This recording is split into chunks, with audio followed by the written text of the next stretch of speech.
It's the Wait for It Seattle podcast, episode 72. Crazy, actually. That's kind We've of a done lot. That's kind of a 72 lot, actually. of these, and our wives are still married to us. Good Our point. kids haven't left us, Yeah.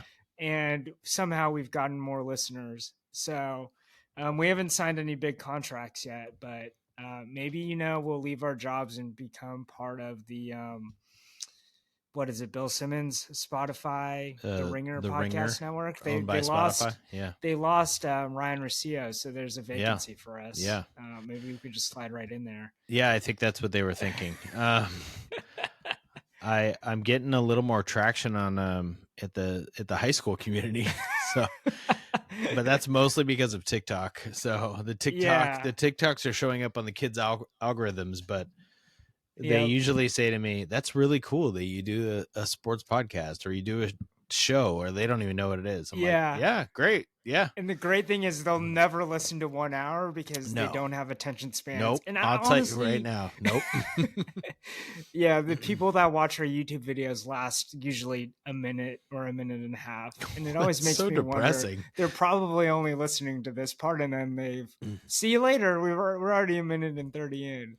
I don't want to argue against us, and I don't want to get too deep here, but I am actually concerned for the country and our literacy rates. But I'm also an English and social studies teacher. People don't read anymore, and so people only listen to podcasts. But now people aren't even listening to podcasts; they're just listening to clips of podcasts. So what's next? I just feel like if you really care about democracy, if you look around and you're like, "Ooh, things don't look great," then I would encourage people to read and listen to things longer and increase their attention spans. So there you go. So stay to the end. We've got good top fives today. Before we get started, I thought of you because I love talking about these things with you. So there's a story. Joe Flacco replaced the embattled Jake Browning at the Cincinnati Bengals starting QB. And I actually had a good day yesterday for the Bengals. And in his intro press conference, he, people were asking him, how's it been being in Ohio, in Cincinnati? And he made a comment about how he feels bad for dudes that eat alone at restaurants. And I'm paraphrasing. No. Go ahead. I thought he said he used to feel bad.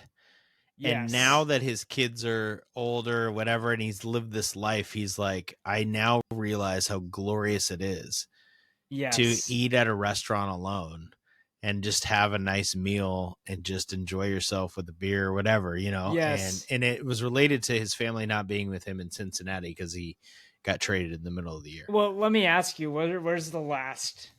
It might be very recent for you considering all the playoff games, but where was the last establishment, restaurant, bar, where you just enjoyed your alone time? Kev, it happens a lot for me. It hasn't been in a while, a little bit, mostly because I end up being responsible for two lives and making sure they eat. Although they're old enough now to take care of themselves, I will do it any chance I get. Like I am team eat alone. Number one, I'm a natural introvert. I need some recharge time. Number two, love watching a game at a sports bar, just having a beer and a meal.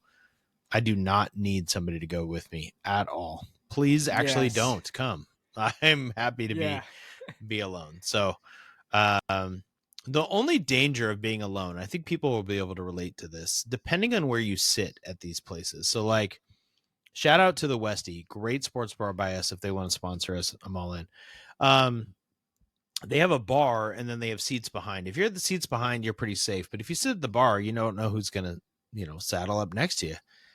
And every once in a while, it just, no, I don't want to talk about the Miami Dolphins or whatever they want to talk about, like I don't want your uninformed takes about Damon Williams and Jedd Fisch. I don't, whatever it is. I just want to sit here and watch this game in peace. So, how about you? Do you ever do this? I feel like you're not in a good spot for this. I did this a lot. Well, right now with a child, but a young child at that. And it's more difficult to have those moments, which makes them all the much, it makes it way better when it does happen. Sure. But I will say, as an attorney, I travel a lot.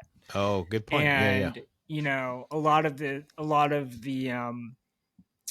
sometimes it's solo for a conference, sometimes it's solo because the other attorney is busy working on something or has left. But I have been in bars in Connecticut, a lot of the airport restaurants and bars, traveling because of weird flight times in DC, weird layovers, and I always enjoy it. And I do enjoy when there's a stranger that has a completely, they're clearly a sports fan and they clearly have an intense knowledge of teams I don't care about, but it's kind of refreshing to that's fair. I like chat about that. This actually, when you say that, it reminds me, not last June, but the June before, I went, this is going to be, people are going to be like, why did you do this? I actually went to Cincinnati, Ohio to grade AP economics tests for 8 straight days. You do get paid to do this and they fly you out there, but you're staring at a screen reading the same problem. So like the same graph with the same answers. Yeah. And I probably did like, I don't know, 4,000 before we went on to the next one. So for 8 days, you grade papers digitally, and they really, they're really like good at motivating you. So I'm going to get to the point here, I promise. But I was, I'm competitive, and I started like cranking away, and like our table leader would come over to me like, Brian, you're really good at this. I'm like, yes. And then I'm competing with the people at my table to be faster. And it's also, they can just get things graded, right? Have you seen the Star Wars, what is it? Andor, where they're all making the machine. I've seen racing to make the machine. I've seen Andor, but I don't think I've gotten to that part, but it's very similar. I mean, it's no different than like an Amazon or anywhere else. It's total psychology, and it works. But in Cincinnati, I actually tried to go out, and I met some people at my table grading who were cool. One guy's a football coach in Virginia.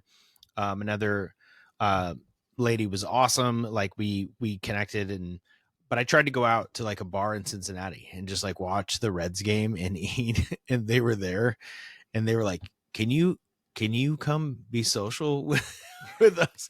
I was like, fine. So that's kind of where I lean, is more on the new Joe Flacco. Like, absolutely give me the time by myself. My wife knows this. Yeah. She's fine with it. But, like tonight, I'm making the kids dinner. I want to watch the Sounders. I could have just gone to the bar and left them at home, but who knows what would have happened. That's a path you don't want to go down. Yeah, it's kind of like you don't really want to go there, right? Yeah. I will say, when I was studying for the LSAT years and years ago, almost 10 years ago at this point, I would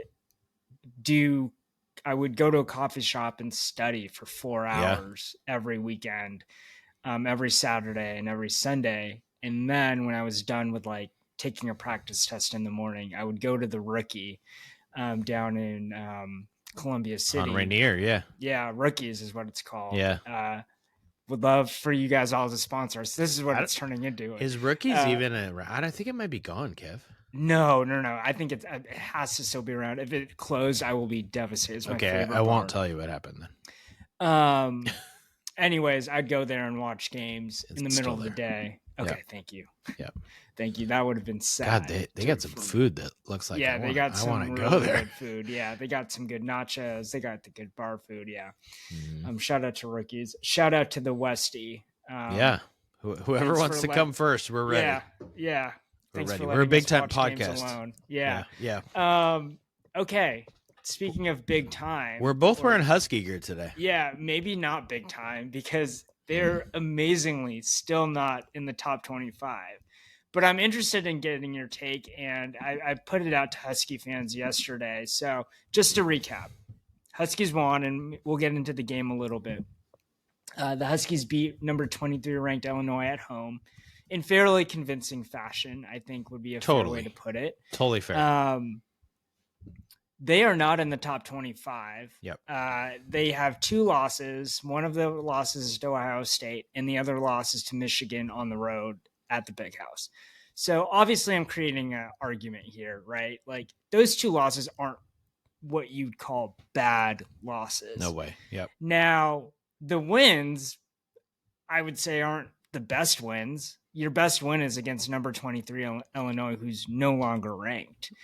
And so to say that they just belong in the top 25, but then not to say who doesn't belong in the top 25, I think that's kind of the step that most Husky fans aren't taking in That's terms fair. of saying like Yeah. who doesn't belong in the top 25. But before we get there, like what's your react? Do you care that they're not in the top 25 and it's end of October and they only have 2 losses? Like, does that matter to you at all?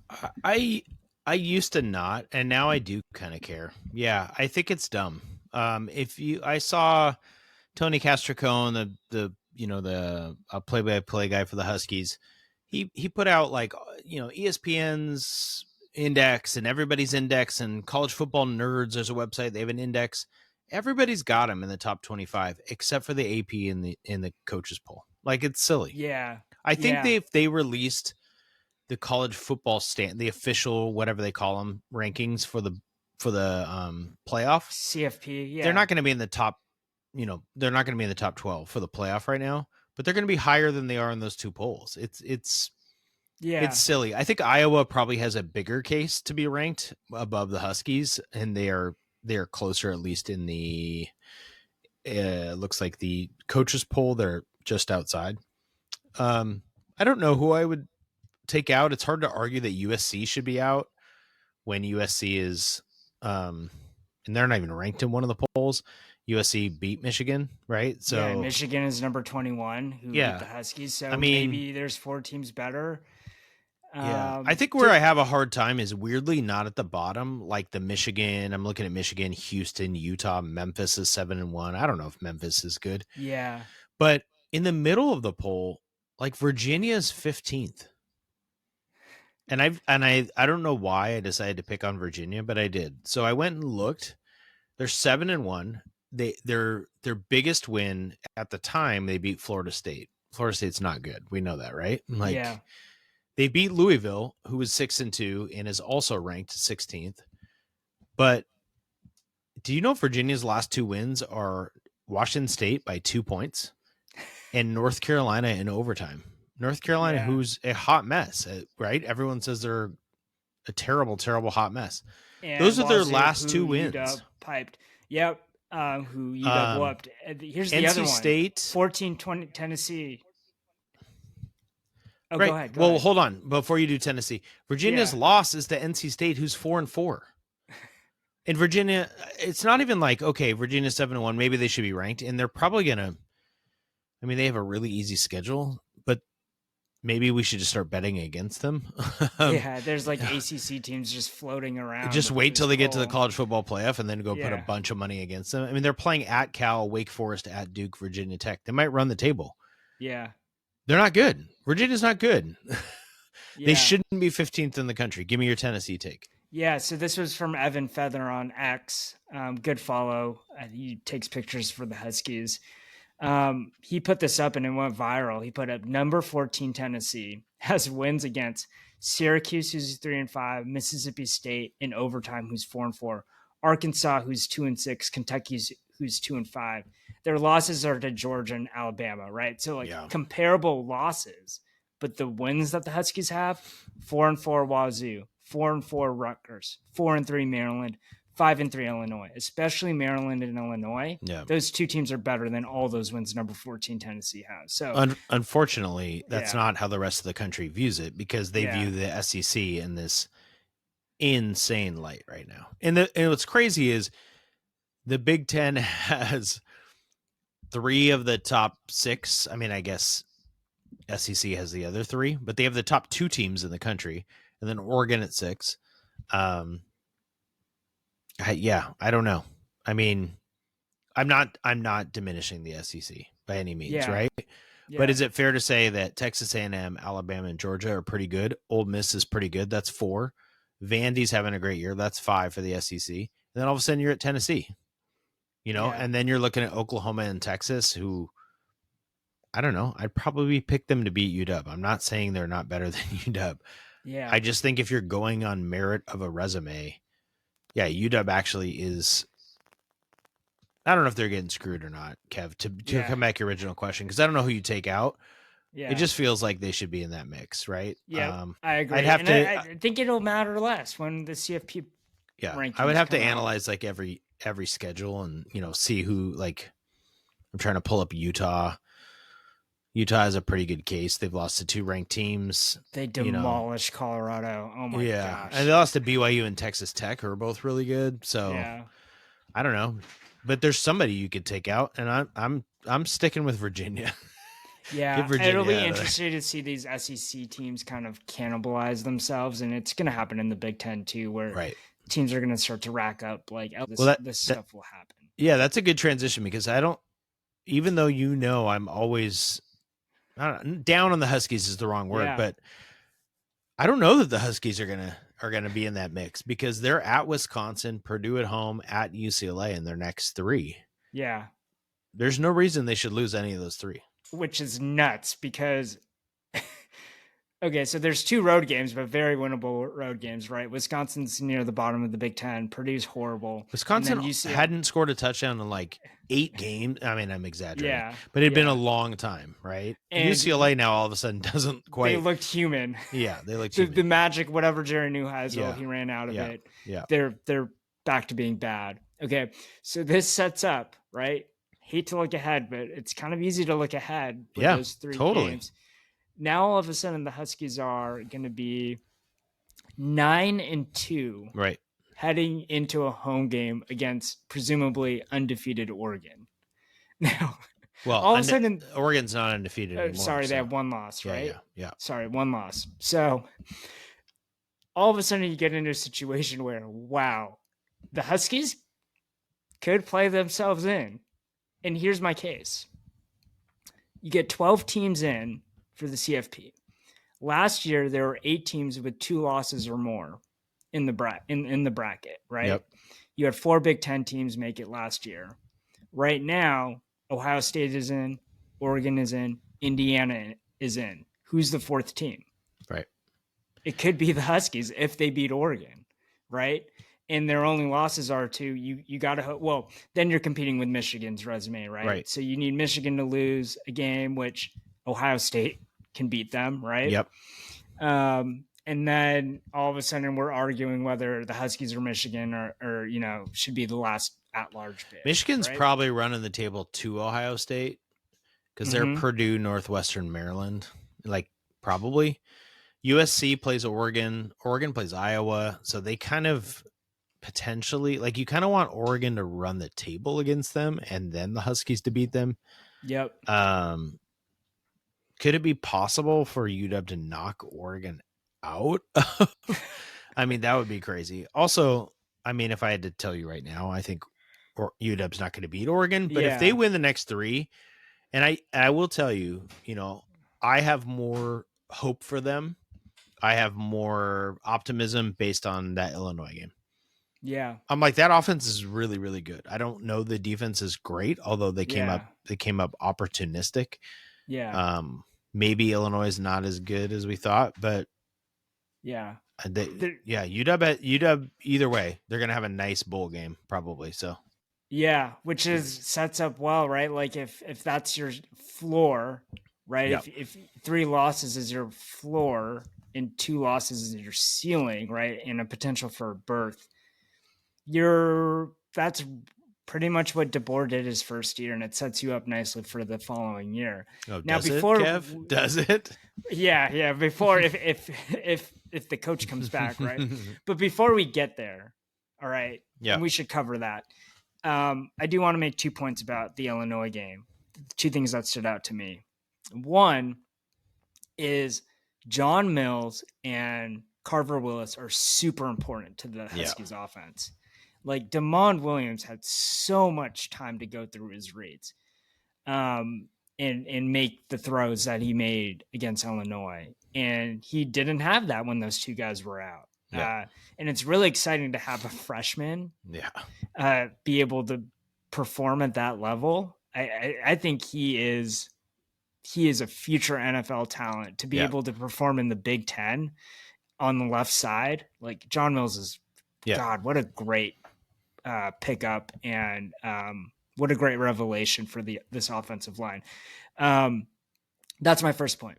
The second point is the past couple weeks, I was like, the defense isn't that good.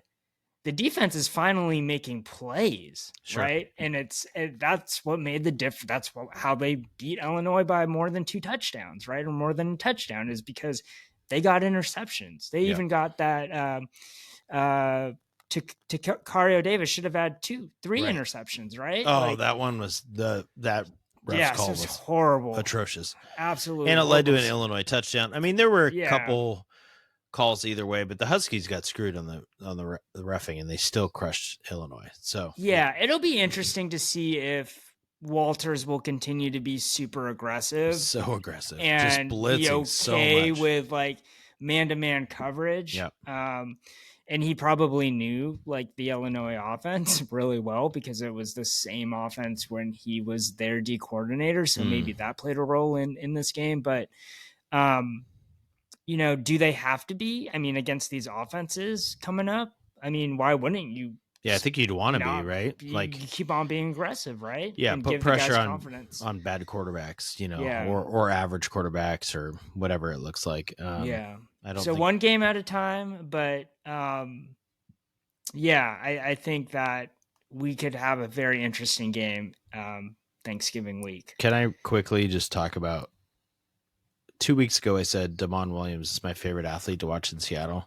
Yeah. And then I backtracked last week, kind of in jest, but he had a bad game against Michigan. Yeah. Kev, he made a couple plays, including one in this game against Illinois, where he hit the hit stick on the safety, and then he did a spin move. It's like you're playing Madden or EA Sports College Football. Like Damon, I mean, I was watching with my kids, and we were like hooping and hollering at the TV. It was insane. He's so special, so fun to watch. Fisch said someone asked him about the run where he trucked the dude, and it was like, do I like it? I mean, I love it, but I don't like it. Right. And he finally settled on like, I don't like it. Like, he shouldn't be doing that, right? You need to protect yourself, right? Like, Damon Williams is not built by Jake Locker. That's why it's so exciting when he does it, but then it kills you because it's like, I hope you never do that again, right? It's like your center hitting a 3-pointer in basketball. Like, oh, I love that he got his 3-pointers, but he shoots 30% from 3-point line. Like, I don't want him shooting at 3. What a great reference to 1990s high school basketball versus like the game today where everyone shoots threes. Little out of touch there. I'm sorry. I'm sorry. Okay. I'm out of touch. That's right. That's right. Wow, you're telling me I'm out of touch. I am. God. So what do you think what's the biggest key to the success these next 3 games? Is it just creating turnovers on defense? Is it just staying true to the game plan? I mean, what comes to mind is they need to get Jonah going a little bit. Right. So, I mean, the defense certainly needs to continue to improve, but I don't know that they have the talent to be elite. They are going to have to pressure. They're going to have to put quarterbacks in positions where they're throwing 50-50 balls, and then Takario and Prysock and the other guys are going to go get it. But I think if you're going to beat Oregon, if you really are going to follow that path of 3 wins and then go play Oregon, Jonah's got to be more dominant on the ground. Can't just be, I mean, the passing game is so good, but it hasn't been rolling on the ground the same way. So that's what I would say. What about you? Yeah. I would say just the defense, right? Like, the defense doesn't have to be spectacular, but they shouldn't be letting like a team like UCLA rip off 30 points on them on the road, right? Like, I think the Huskies are comfortable like winning a shootout, and I think those are the games that favor them, like giving the offense multiple chances to get in the end zone. But if the defense can continue to create turnovers, I think these games will be, they'll go a lot smoother. Sure. Rather than when you're having to come from behind against Rutgers and Maryland, right? Yeah, I just don't think it's probably. That's a good hope. I think it's. I personally think it's unrealistic. I just don't think the defense is that good. I think the Maryland and the Rutgers is more likely than the turning Illinois over, whatever, 3 times, 4 times. So Yep. I think you have to go win shootouts, even against UCLA for sure, and hopefully not against Wisconsin and Purdue, who seemed pretty bad, but we'll see. Yeah, we'll see. The last thing is like guys are getting fired, and it's okay that they're getting fired, these coaches, because they have these buyouts that are 20 to 50 million. I saw a report that Brian Kelly, who just got released from LSU, settled with LSU and is taking a 20 million buyout as opposed to his $50 million buyout. Whatever. The point is that these coaches have buyouts, and this is relevant because Jedd Fisch's buyout is about $10 million. Which seems like nothing compared to all these other guys. And, these are different jobs, right? This is LSU. I got a little flack on X for, saying Florida's at best a lateral position to UW, and maybe I'm wrong, and maybe you disagree. People didn't agree with you? Yeah, people didn't agree with me. And here was my point, is that in the past 10 years, like during the CFP era, Florida hasn't made it. Like UW's made it 2 times, and go ahead and argue with me that, Florida has more resources, Florida has more talent, whatever. Like you could stay at UW for 20 years and get paid a lot of money and not have to get fired in 3 years if you don't make the playoff, right? Like it's total possibility. Now, it's interesting that Fisch is getting brought up because I think he's one of those names where he actually has a legit connection to Florida, right? He went there. He's comfortable there. And he has a legit connection to UCLA, right? He coached there. I just don't see him, there's a lot of smoke about his name going to UCLA. I think that's more leverage to get him more money at UW. I literally don't think that's a better job than UW. But maybe it is, right? Maybe it is for him for whatever reason, being in LA. Maybe he doesn't like it here in Seattle. I don't know. Florida is tough. I think they're, after seeing what happened with DeBoer and, seeing all the coaching moves that have happened, like it'd be wrong for me to say I don't see him not going, not considering it, right? It's a good job. Yeah, the allure of the SEC regardless, and it certainly is a different environment for football. I mean, I think you make a great point about the on-field product about UW. Like they've had a better 15 years than Florida. There's reasons why like Florida hasn't gotten there. Whether it's just being, you think it's just being in the SEC, like. Well, I was just gonna go, if you take it out of that. I mean, it's not. It's apples and oranges. Like, people could say whatever they want. The Huskies just played Illinois, a ranked team, in a huge game in a 12:30 time slot, which everyone was complaining about. And the stadium's, I mean, it's not half empty, but it's really empty. The student section sucked. These are dog fans on X complaining about this. So this is not like some outside take.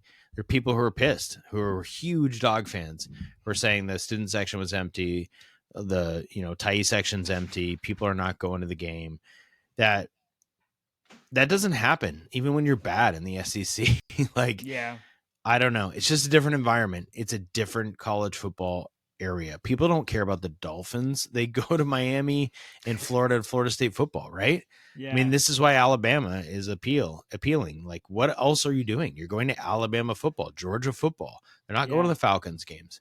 Up here, there's Sean Alexander said this years ago. There's so many things to do in Seattle. You can go on a hike. You can go to Pike Place Park. People do other stuff, and if you're not good, they don't care that much. And we're probably super saturated with sports right now. And people put a lot in the Mariners, and so I don't know.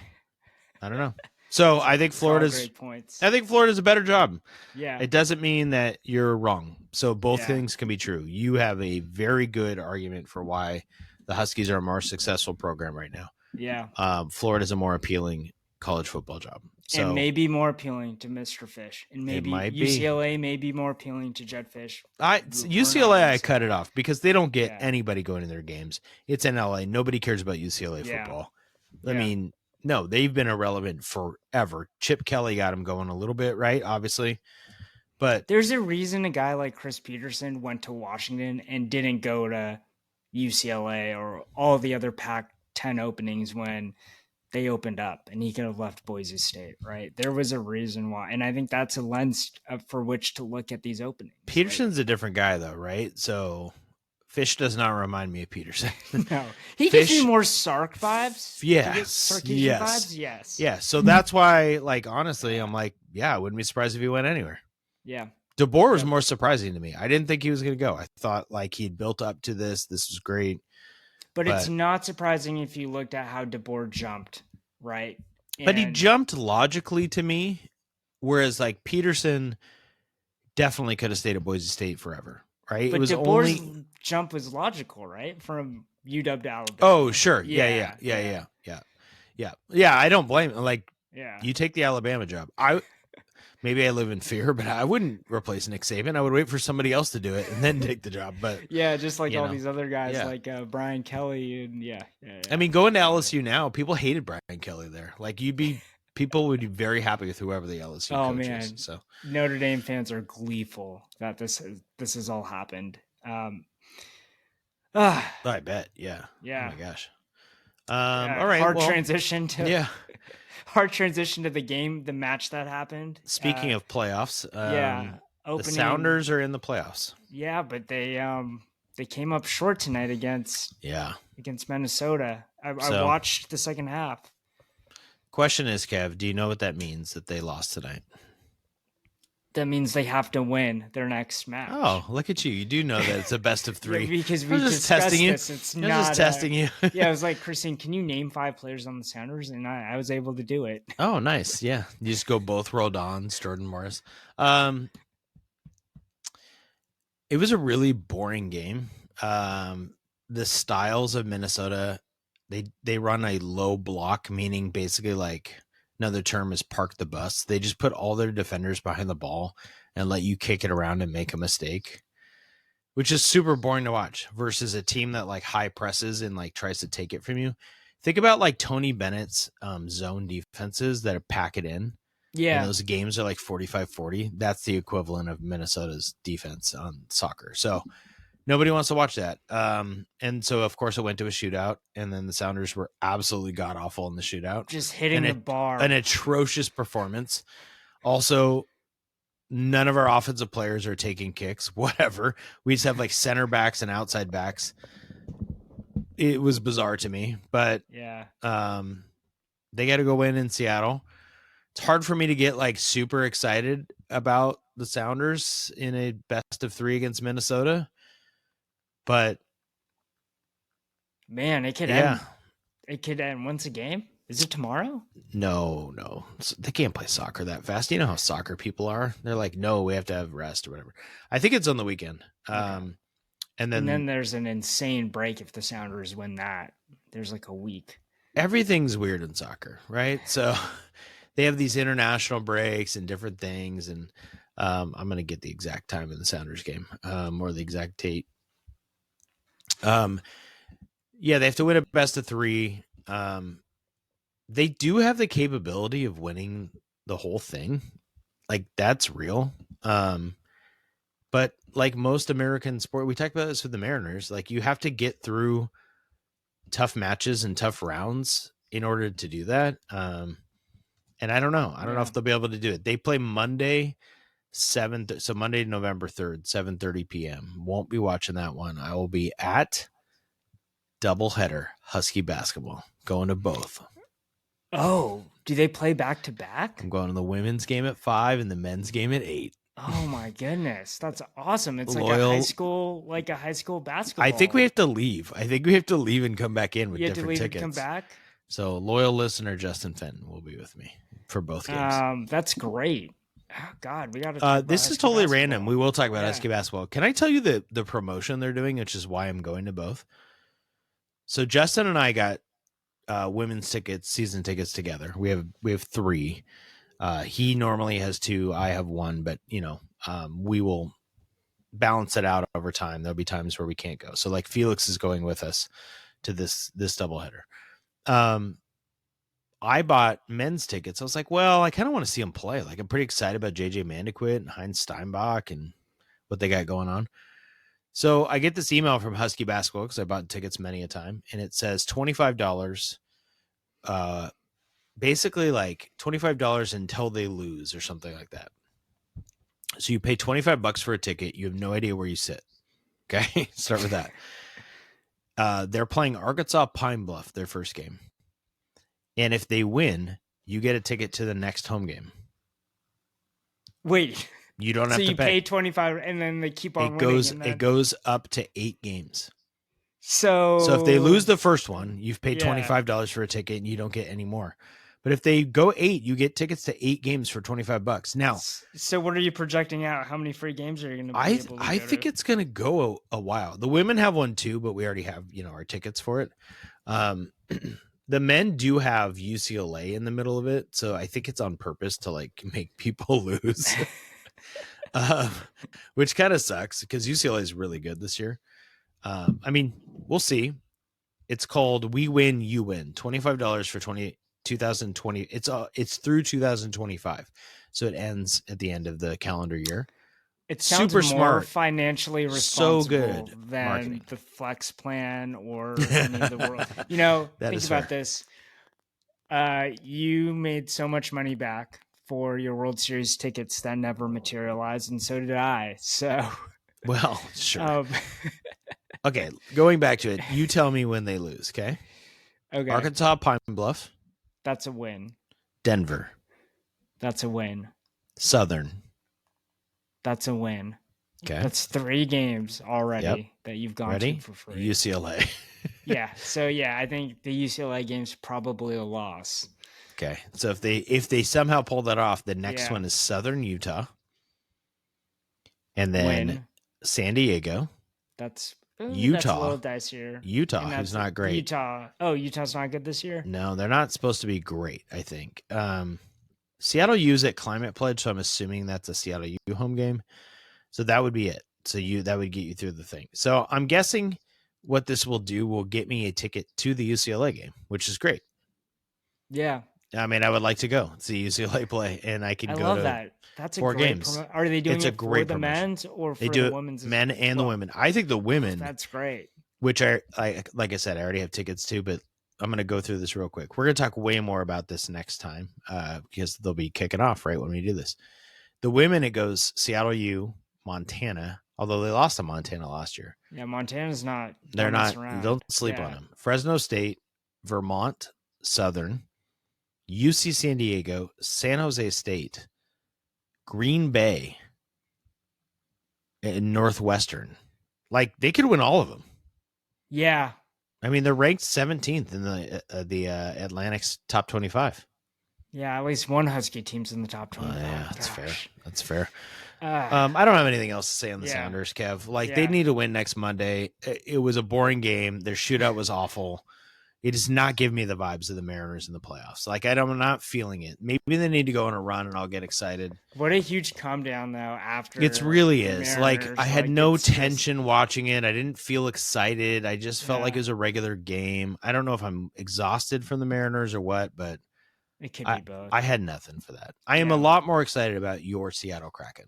Yeah, great transition. So thank you. Tell us what happened and what your takeaways are. Okay. Because again, I didn't watch. Kev, have you watched? I only have so much time in my life. Well, everyone, that's true of everyone. But Kev, have you watched any Kraken hockey this year? No. Not a single second. No. Not a puck drop. I think part of the issue is I literally can't unless they're on national television.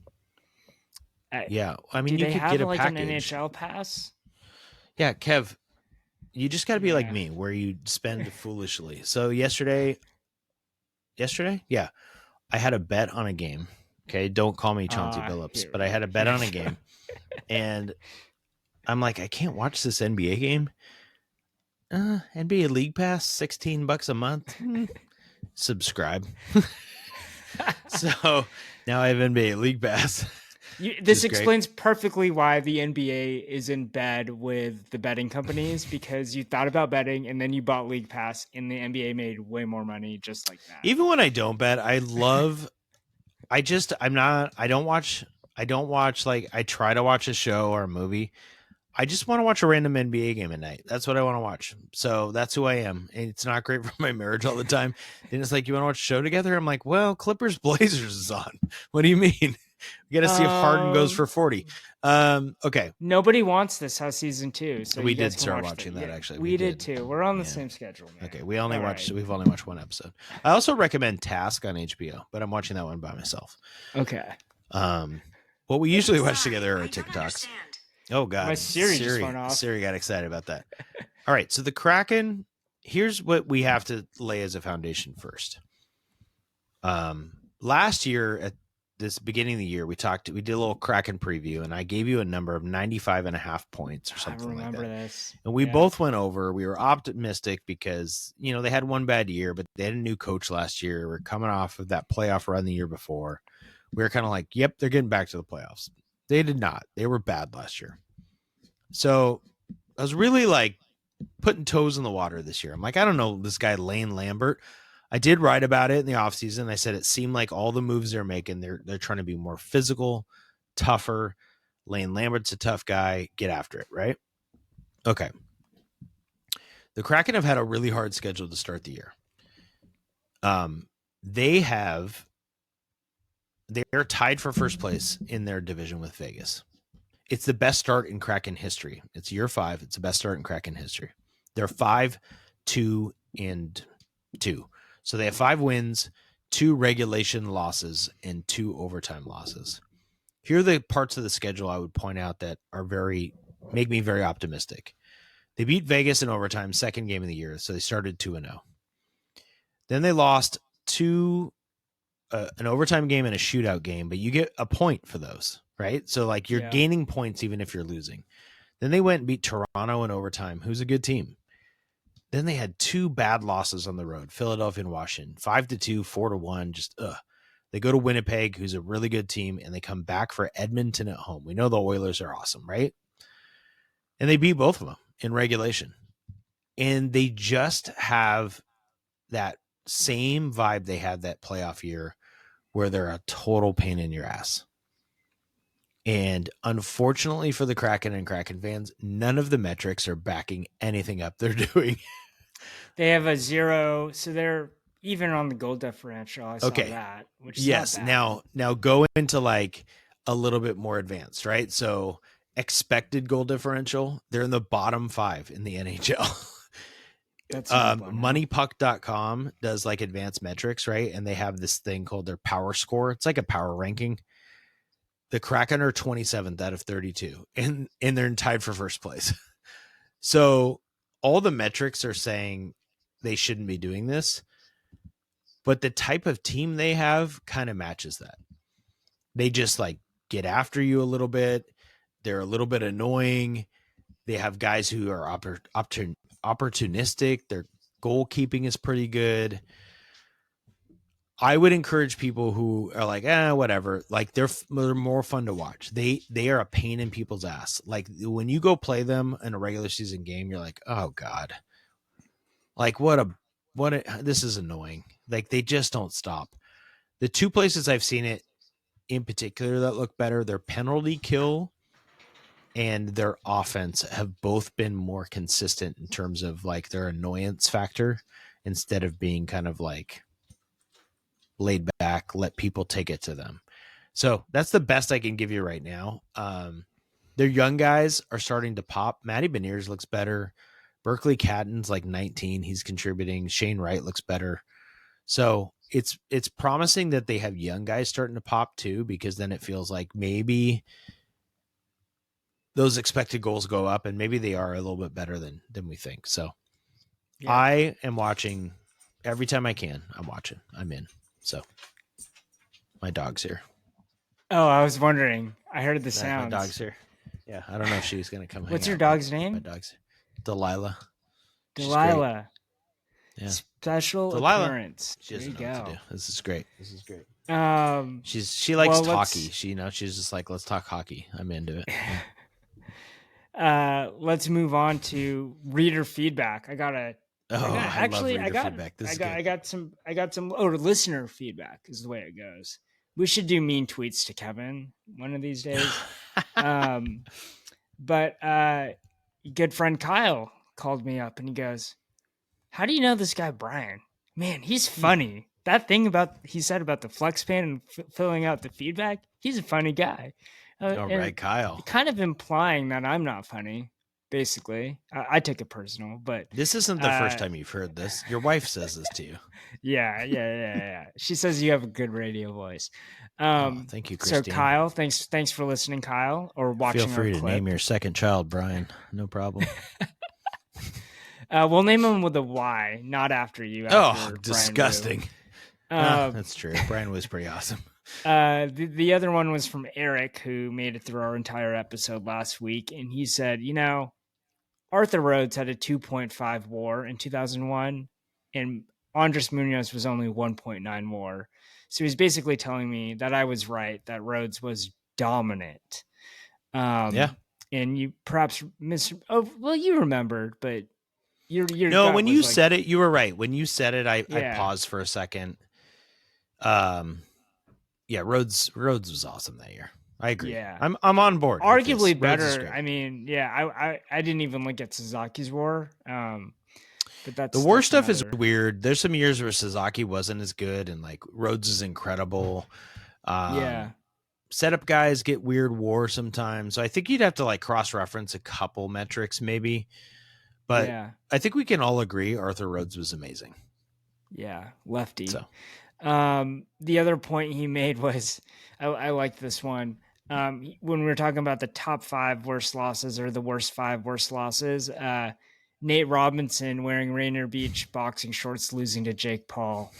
I thought that was pretty funny. I remember watching that, thinking Nate had a chance, and he did not. He got crushed. Did you watch that? It was like during COVID or a little after COVID? Turns out, though, Jake Paul's like a legitimate boxer, right? So maybe Nate shouldn't feel that bad. Yeah, that's a good point. I was just like the myth of Nate Robinson could just continue, right? Like just him being an amazing athlete. Like he could train for. He was probably boxing with like one kidney at that point or something too, which is crazy. Which is even more nuts, right? And he survived. Right. Anyways, should we go to our actual top 5 here for this week? Yeah, I got a great one for you. I don't really get listener feedback, so go for it. Okay. Except for the kids at school. So yeah. You're funny. Yeah, that's cool, dude. Cool, bro. Denzel Boston threw a touchdown. On Saturday. It was a trick play. Threw it to Jonah Coleman. Received a pass from DeMond Williams, and then threw it in the end zone to Coleman. I thought it was a cool trick play. Jedd Fisch's play calling was great. Mm-hmm. So I have a list in front of me of all the touchdowns ever thrown by Huskies of all time. I'm going to name a guy. All right. And here's how this is going to go. It's going to play off of Denzel Boston. So I'm going to ask you, did this person throw as many touchdowns as him or more? And then you'll have to answer it. And we'll do this until you get it wrong. So then the next will be played off of that person. So it'll be like climbing or descending. Okay. So we know that Denzel Boston threw a touchdown. Okay. How about Dante Pettis? Did Dante Pettis throw a touchdown? Yes. Yes, he did. Okay, you got that right. I'm guessing he threw more than Denzel Boston because I remember at least 2. You might be remembering his punt returns. He did throw. He only has 1. Okay. At least according to Sports Reference. All right, how about this Sometimes these websites are wrong, Kev, but yeah, we'll go with it. Sure. No. This is a Sports Reference, like Baseball Reference. Like, I know. This is legit. I'm making. All right. It's fine. Go ahead. Nick Montana. Oh boy. Yeah, we'll go over. Yeah, 3 touchdowns. Yeah, Nick there Montana. we go. Mop up time. All right. Sam Heward. More or less than Nick Montana? Less. Yeah, you're right. Let's go. Okay. All right, you're right. All right, so let's go. Ronnie Fouch. Oh, more. Yeah, actually, only 1 more touchdown. Oh, dang. Than Nick Montana, which was Ronnie Fouch had 4. Okay. All right, let's go. Casey Paws. More. Yeah, 7 He had touchdowns. I was gonna say 8. Oh, so close. Okay. Yeah. Did you hit 4 or we have 5 already? I'm crushing it. This is the best game I've ever played. Keep going Okay. till I lose. Let's go Jake Hayner Ooh. In college football or with the Huskies? with the Huskies. Yeah. I'll go more than 8 or more than 7. He only had 1 touchdown. Oh my God. It's so hard with him because he was so good. Yeah.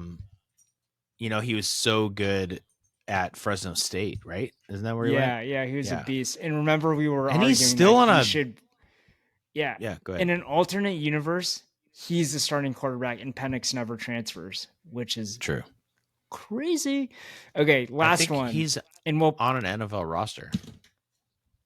Yeah, he was on the Saints last time I checked. Yeah. Like I check these things, right? Okay, let's play off of Jake Hayner, who had a touchdown. Did I already say Johnny DeRocher? You did not. More than one, sure. Yes. No, yeah, he had 3. He had 3. You're right. Yeah. 3. Can you hear me? Okay. Yeah, I can hear you. Sorry. We lagged for a second. Okay. He has 3? That was great. Yeah. All right, and here let's end on this one. Damon Williams has 22 touchdowns. More or less. Isaiah Stanback.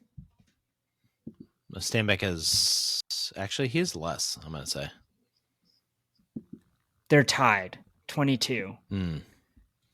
Jacob Eason. Stanback more or less. Oh. Less. More, 23. What? Mark Brunell, more or less than Damon Williams. I think it's less. He did not have a lot. Mark Brunell at 23. He's going to have less. Yeah. Isn't that weird? Let's go Warren Moon. Warren Moon also has a crazy small number. 19. Yeah, less than Damon Williams. I've looked this up before when I've done top 5s with you. Like Brunell and Moon, people's memory. I want everyone to think about that. Even in a different era, Warren Moon had 19 touchdown passes in his career at UW. Can we stop with he's the best quarterback of all time at UW? Can we just stop? Like, that's silly. We can't, even in that era. You know what? I'm going to have to do some work on this. I'm going to need to look up like other quarterbacks at other schools at that time and see if really he's out of whack. But like, don't give me this. Penix is the best. Did you enjoy this top 5? Of course I did. I was way better than usual. Top 5. Okay, you ready for mine? I'm ready. Okay, here's what I did. I went to, in honor of Terry Rozier, I went to DraftKings.com and I looked at the odds for college football Big Ten winner and also college men's basketball Big Ten winner. And if you combine the best odds, I want you to give me the top 5 schools in the Big Ten. So say it one more time. So who do you think has the best college football odds to win the Big Ten? Oh, right now. Yeah. Ohio State. Okay, good. Who do you think has the best men's basketball odds to win the Big Ten? You may not know, but they're the preseason number 1 team in the country. So, is it Michigan? No, but they have very good odds. We'll just go with that because I don't want to give too much away. Right? So if you combined the best odds for football and men's basketball and you gave them like a point value, let's say, what are the top 5 combined so they have the best basketball and football going on right now? God. So basically, like if they were the best, because there's 18 teams in the Big Ten, right? Yeah. Is it so Oregon? I gave like 18 points to the top spot, right? And then combine the point total. Is it Oregon? Oregon makes the list. They're 3rd. Okay. So you got one. Oregon has the 3rd best combined men's basketball and football. Is that gross? Do you have the odds in front of you where you could quickly just say where they're at? Oregon has the 3rd best football and 8th best basketball. Yeah. Okay, so Indiana. Indiana is right below Oregon because they're second best in football, but they're 10th in basketball.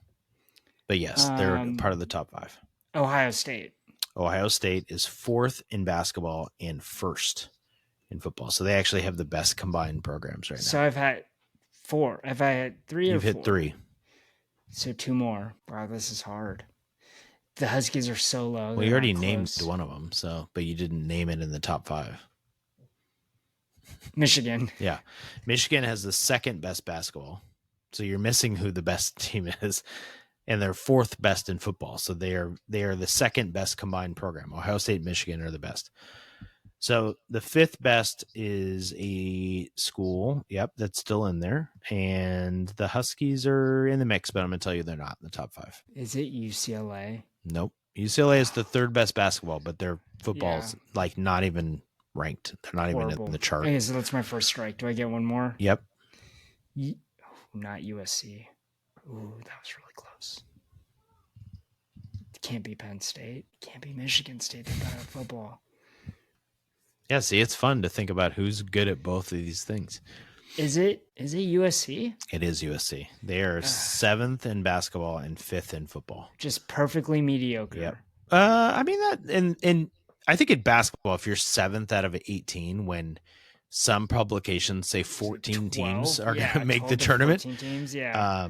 Like UW is 11th preseason by odds in the Big Ten, and they're a potential tournament team.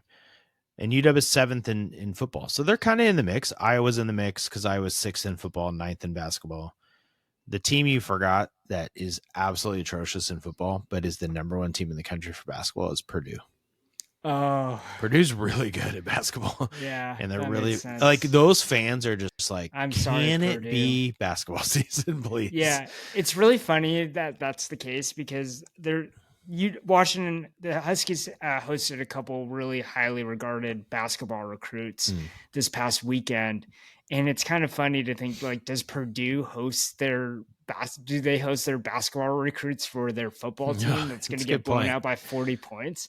It actually makes me wonder. I mean, that's a good point. I think they do because it's still like the event. It's still an event. Like, do those guys really care that the football team's bad? Probably not.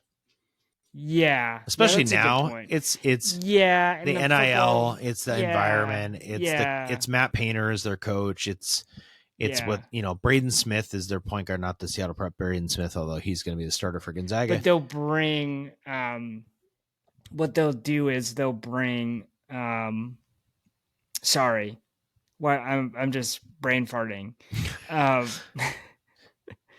They'll bring their guys during the actual season. Like, if a recruit actually sees like Purdue's home court rocking during a basketball game, like, that's a sell. Yeah, it is, but it's harder, right? It's harder to get them because they're in their own season. So that's why the fall is so big to bring guys on campus, because you can give them the whole treatment. They can go to the football game, they go to the party afterwards, they go hang out with the sororities and the fraternities, and they do all that. In basketball season, like, those guys have a game the next day. It's a lot harder to host somebody unless you have a home game, and it's a big home game. And who needs to host people when you're bringing in guys from Eastern Europe? I mean, yeah, that's another segment for another podcast, but there is something to, I think you tweeted this, or I saw somebody else read it, but I think it was you. Is this what UW's doing and other people are doing? Because there's a report out that they're cheaper than the American player. And that kind of makes sense. They're cheaper and they have pro experience. Yeah. Yeah. It'll be really interesting. We will do some basketball preview next week. If we pod on Sunday, we can do a true preview. Yeah. If we wait till after I go to both games, we won't be able to do it Monday night. We could do a Tuesday into Wednesday. But I'm guessing we'll probably do a Sunday. We'll do a little preview.